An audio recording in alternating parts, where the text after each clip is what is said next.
Hey there! Sparkle Down with Mindy Brown. I have some notes that I wanted to share with you, a couple things that were going through my mind today. So this is for jewelers or stylists with Premier Designs, and I guess anybody, that would work too. But I just remember when I started with Premier, I was about 6.5 years ago, and when I started branching out beyond my friends and family and wanting to really turn this into a business, I remember how hard I worked to get a booking and how I was just so attached to it. I was so built up inside about like, oh, I hope that I can book a show with her, and then if that show would fall through, or if I would get a no or a cancellation, something like that, I remember the feeling that it would give me, this like really heavy, crunched feeling, and I would carry it around for the rest of the day. And it was like emotionally hard not to take it personally, you know? And luckily, over time, I persevered, and now if someone cancels or the same type of thing happens, it doesn't affect me the same way at all, because I have perspective, because I've been doing it so long that I know, it's almost like a faith.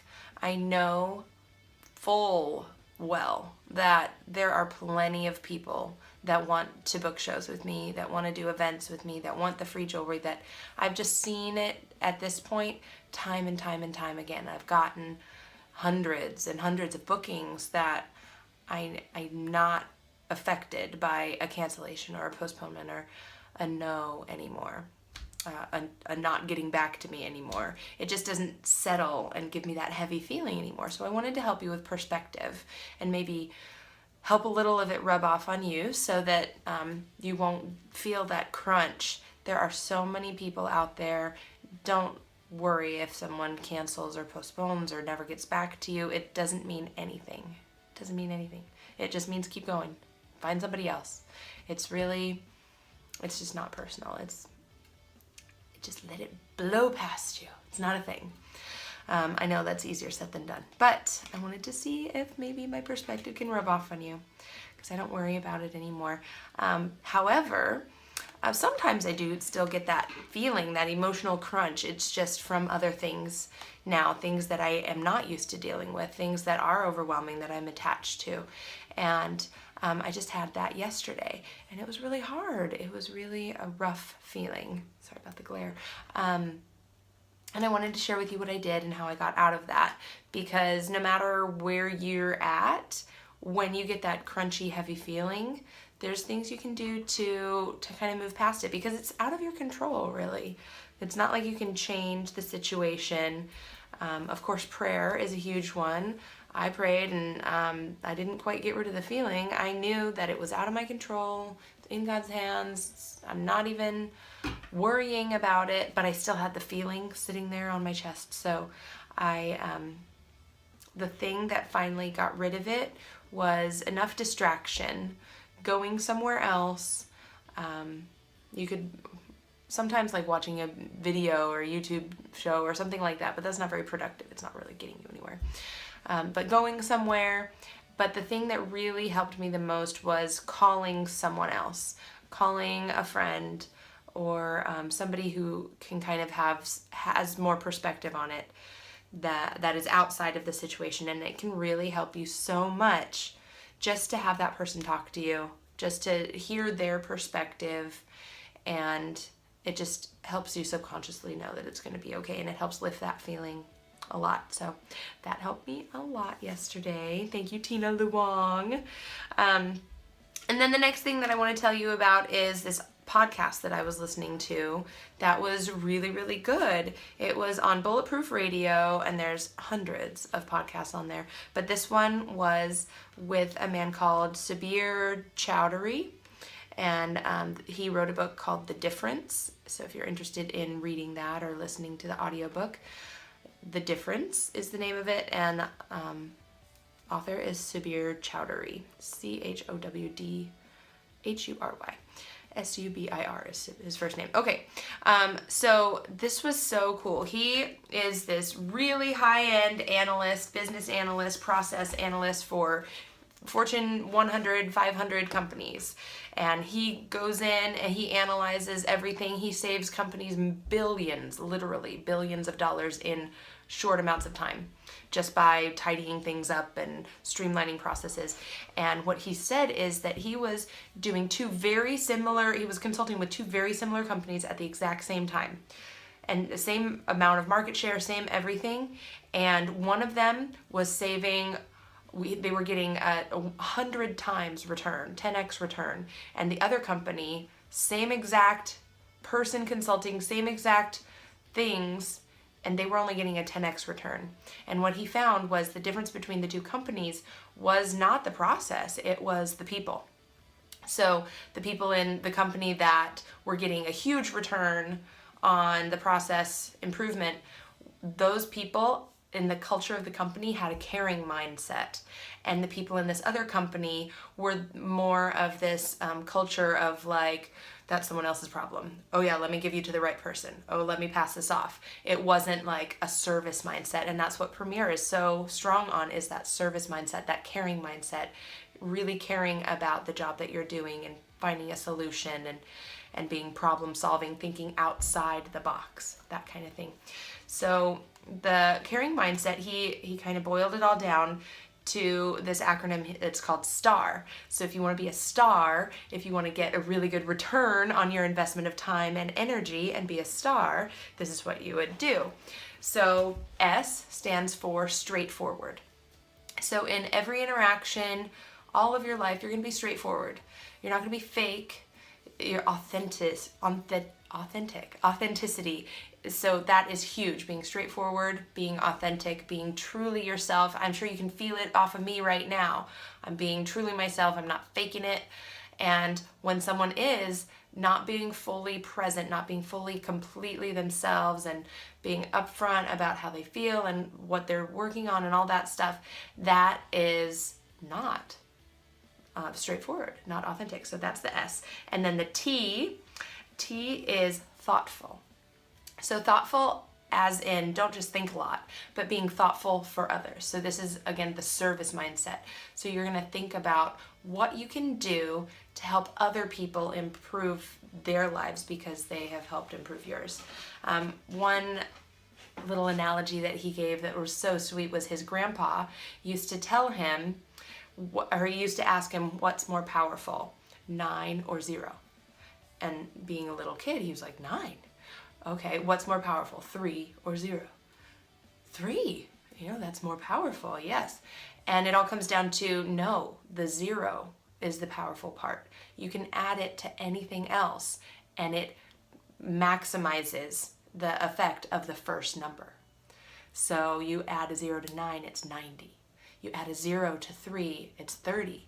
It's so much more. It's really a lot more powerful. So being thoughtful, you want to see yourself as the 0, okay? Without anyone else, you're nothing. But when you get together with someone else, you increase their value so much. So to be thoughtful, you want to think about how you can increase other people's value, because that in turn increases your value to be like as theirs. So adding to that 9, you would also become a 90 because you're part of it. So going about your day, you want to be looking for how you can help other people increase their value, not by telling them what to do, but by serving them. And that in turn will make you very valuable as well. Okay, and then the A in the STAR, A is for being accountable. And that is also like responsible, having integrity with your word, doing what you say you're going to do, but also being like keeping track of what you're going to do, and just being really reliable and, what did I say? Responsible. That's the other one. So not just honest, but follow through and like find the solution, that kind of thing. That's accountable. And then the R is resolve. Now, this was an interesting one. He had a few stories about this now. Resolve is being 100% committed, beyond 100% committed. You are going to find the way. Resolved, committed. So his story for this one was he finished his bachelor's degree in India and was told that he was going to have a scholarship at, I believe it was Stanford in the United States, and this was back in 1991, and he came a week early just because he wanted to offer his work early without any payment, because he was coming on a scholarship and he was going to intern for a couple weeks before the scholarship began. So instead of interning 2 weeks before the scholarship began, he came 3 weeks. So he showed up and the American professor was like, "Why are you here? You're not supposed to be here for another week." And he said, "I wanted to give you more work. I wanted to be here early. I wanted to be really accountable, I guess." And the professor was like, "Oh, I was just gonna let you know that you don't get the scholarship. It fell through and somebody else is gonna get it." And he had come from India with no money, no place to live, no income stream, nothing, because this was going to be what he was doing. So there he was in America. He had to be pretty resolved. So he ended up going to 26 different departments in the college looking for a scholarship or a job. And he was so persistent that he ended up finding an opportunity where he could interview for, what was it, an interview for a master's program or something like that. I don't remember all the details, but he ended up, it wasn't even what he had studied. It was in something completely different, but he found out he was going to get an interview, so he spent the time learning everything about that topic, and then he ended up getting the job. And I mean, years later, he's written 15 books and he's become this amazing person because of his resolve. And that again goes back to a story about his grandfather telling him that he would have a coin and a pen in his hands and say, which is more powerful, the coin or the pen? And the kid, being a kid, he'd want to take the coin so he could go buy something. And his grandfather was trying to teach him that the pen is more powerful, because with a coin you can go buy something and that's it. That's the end of it. But with a pen, you can connect with other people. You can write letters.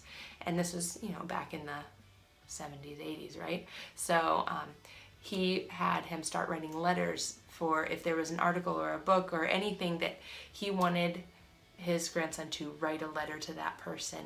And because of developing that habit as a young child, he ended up writing, like, he's met so many famous authors and celebrities and all kinds of things because he writes letters to them. And he doesn't just write one, write again and again and again. So that's very resolved. So that is being a star. So you're 100% committed to finding the solution. You are resolved to complete your goal or your task or whatever it is. So those were the things that I wanted to share with you right now. Go out there and get it. Go be a star, all right? Happy sparkling. Bye.